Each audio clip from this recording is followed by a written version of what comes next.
Matematika wajib di kelas 11 IPS oleh saya Irna Sembiring. Selamat pagi anak-anak ibu semua. Apa kabar? Pasti masih keadaan sehat-sehat saja dan masih semangat.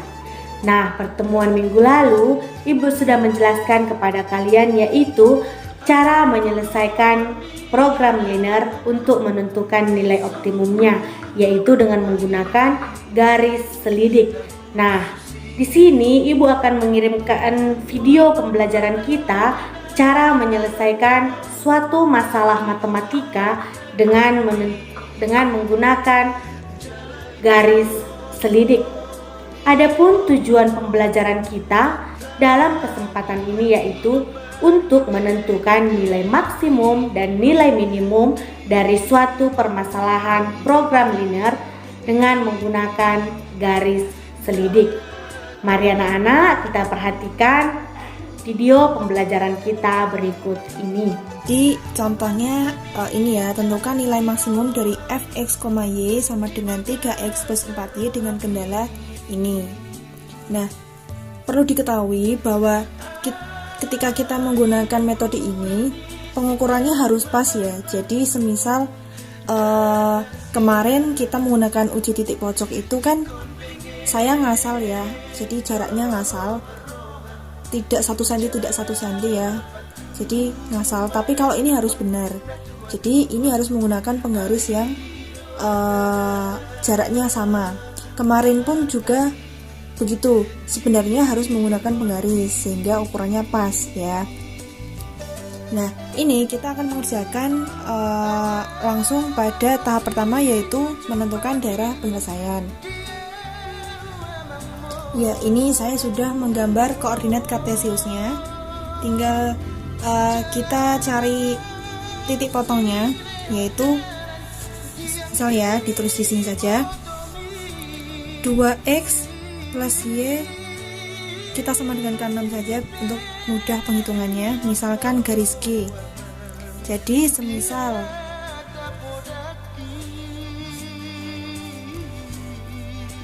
ya, untuk x, y, dan x, y, ketika x-nya 0, y-nya adalah 6, sehingga koordinatnya 0,6. Untuk y-nya yang 0, maka x-nya adalah 3, yaitu 3,0.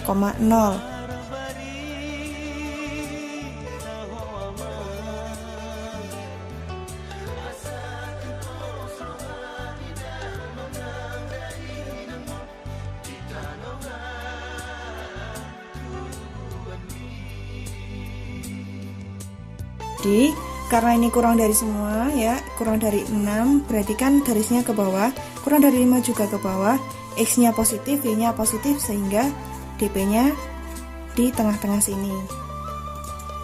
Atau misal kita tulis, kita arsir sini. Nah, jadi ini ada titik apa saja, titik pojoknya misal itu saja ya, ini O, ini A, B, C. Nah, ini hanya penamaan saja, kita tidak menggunakan uji titik pojok tapi menggunakan garis selidik. Nah, kemudian yang menjadi permasalahan, bagaimana sih kita membuat garis selidiknya? Jadi tadi sudah diketahui ya, fungsi objektifnya tadi apa? 3x plus 4y.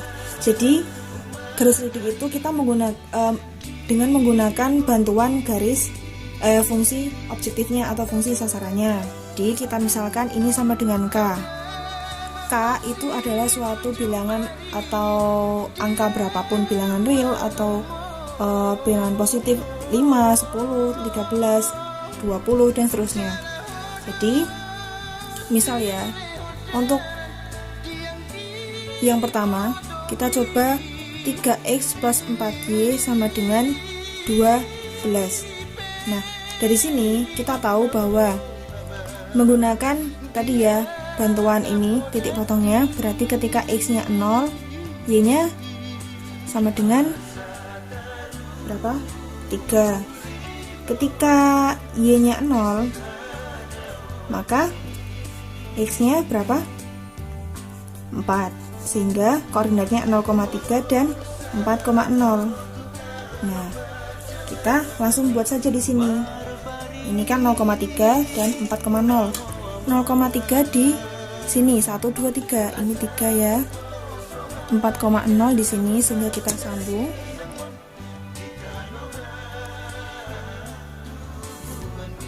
Nah, ini kita misalkan garis selidik ya. Selidik 1, garis selidik yang pertama. Nah, ini penerapannya yaitu kita harus menggeser garis selidik ini. Jika dia di dalam daerah penyelesaian, maka daerah yang paling atas atau yang paling terakhir terkena pergeseran garis ini, maka dia adalah maksimum. Sedangkan dia yang mendekati 0,0 atau pusat, dan dia yang paling terakhir menyentuh garis selidik, maka dia yang minimum. Ya, jadi begini. Ini garis selidiknya.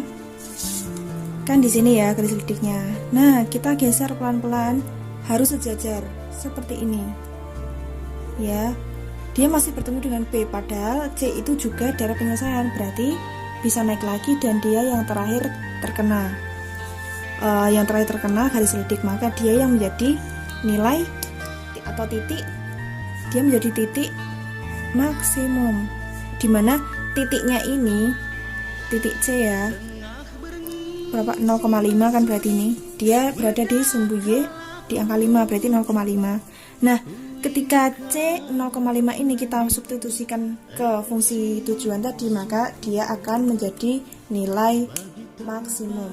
Jadi kita ketahui ya tadi C 0,5, sehingga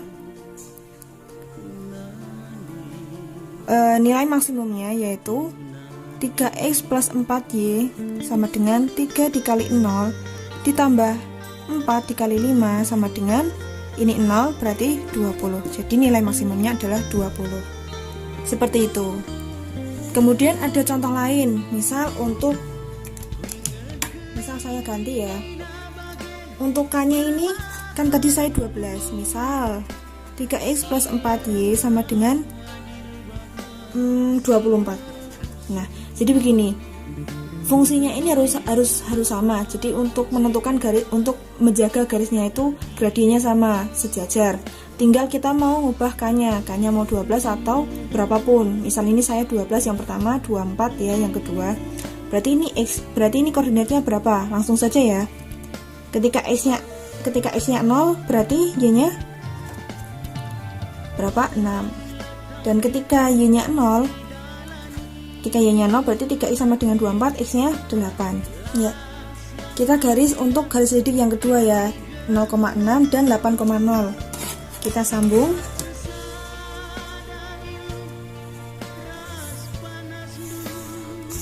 Ini GS yang kedua.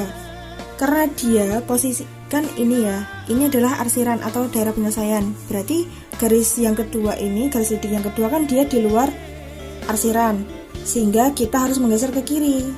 Nah, kalau konsepnya adalah garis selidiknya di luar daerah penyelesaian, maka ketika kita menggeser ke kiri, daerah pertama yang menyentuh salah satu titik daerah penyelesaian, maka dia adalah sebagai titik maksimum. Jadi seperti ini. Ini garis selidik yang kedua ya, contoh yang kedua. Maka ketika kita menggeser, kita seimbangkan ya, harus sejajar. Nah, yang pertama kena adalah yang titik 0,5, jadi titik C. Jadi sama saja ya, berarti dia menjadi titik maksimum, dimana jika nilai C koordinatnya 0,5 kita masukkan ke fungsi tujuannya, maka dia akan menjadi nilai maksimum. Seperti itu. Ya, terima kasih. Demikian pembelajaran kita pada hari ini. Atas perhatian kalian, Ibu ucapkan terima kasih. Nah, yang menjadi tugas kalian pada hari ini yaitu dari buku paket kita halaman 67. Dari buku paket kita halaman 67 nomor 2. Di nomor 2 dengan menggunakan garis selidik. Kalian carilah solusi dari soal nomor 2 ini dengan menggunakan garis selidik. Kirimkan di GCR kita. Nah, anak-anak, demikian pertemuan kita, dan ingat minggu depan kita akan melaksanakan ulangan harian. Sampai bertemu pada pertemuan berikutnya. Dah.